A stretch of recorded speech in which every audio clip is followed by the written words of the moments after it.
Okay. Tayo. Ito story. With Elaine and Sophia. Pray mo na, pray. Pray. Thank you po sa food. Dito po si Daddy. Ingatan niyo po kami. Huwag niyo po kami. Hindi po masama. Maganda na po. Amen. Amen. Mag-aaral kami ngayon ng Bible story. At si Ate Sophie. I-review natin ang story. Ano ba ito? May Noah. Maraming mga art.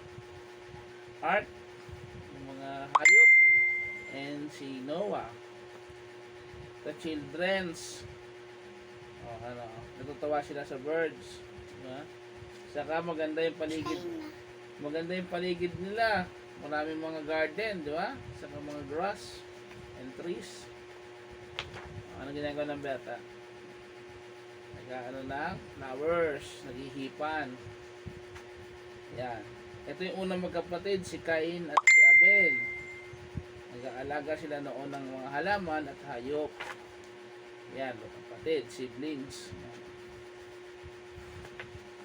Ito yung si Lolo, nag-share ng mga story sa mga kids. Okay. At tayo ng bagong story. Okay. Ano to? Chicken Hen. and hen. Hen and mga Sheep. chick. Nahuli oh. Nahuli siya kakalakad. Sino may gawa ng ito? Aso saka papi. Diba? Sino may gawa ng mga hayop? Yan. Diba nag-iisip siya, sino may gawa ng langit? Nang nakikita sa langit? Yan. Sino may gawa ng mga isda? Ng mga ano? God. Yan.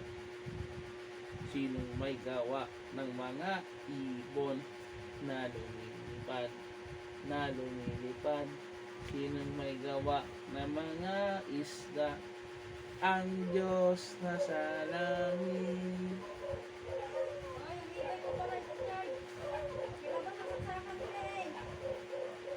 Okay, Bible story.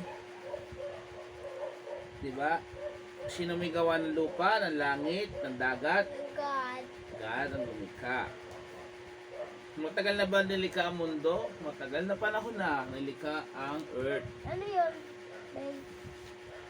Matagal na, matagal na panahon na. Ma! Diba? Siya may likha ng langit at lupa. The first rays of sunshine. Okay, binasa ko na to sa inyo, story number 5. Sino may gawa ng mga angel? Angel sa langit. Dito mo na lang isaksak ko sa ano. May gawa ng mga angel, yung mga hindi nakikitang angel, ay walang iba kundi sino? Dali na, ibaba mo na to, Eileen. Oh,